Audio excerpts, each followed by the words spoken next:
Du 4 au 8 octobre 2010, la base aérienne de Dijon a profité d'un dispositif de prévention à la sécurité routière et à l'éco-conduite voulu par le ministère de la Défense. Les militaires ont pu conduire une Citroën C4 reliée à un ordinateur analysant tous les comportements au volant. Que faut-il faire pour diminuer sa consommation de carburant? Quelques astuces avec le formateur Dominique Lemarquand.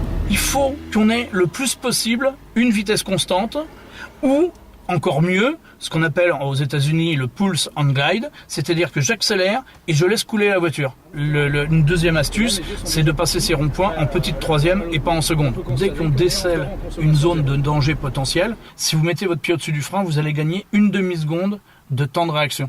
À 50 à l'heure, c'est 8 mètres de gagné, c'est-à-dire 2 voitures. Conduire écolo, cela permet de diminuer la pollution tout en faisant des économies. Là, la personne, elle avait pas eu de conseil, elle a consommé 6 litres et demi, et avec conseil, elle a réussi à descendre à 3 litres 7.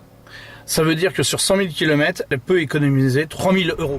L'éco-conduite est également un moyen de diminuer le nombre d'accidents sur les routes. Les entreprises qui ont formé leur personnel à l'éco-conduite en Hollande ou en Suède, ils ont une baisse de la sinistralité de 20%. Normal puisqu'on regarde très loin. Donc on anticipe et on traite l'information bien avant qu'on soit dessus. Les gens, honnêtement, ils sont subjugués. Ils descendent de la voiture, ils me disent merci, j'ai appris plein de choses. Ils me disent presque tous qu'ils vont essayer de faire ça. Mais ils me disent tous aussi que ça va pas être facile. C'est vrai qu'au départ, c'est un peu déroutant. On a beaucoup de choses à analyser, à se rendre compte.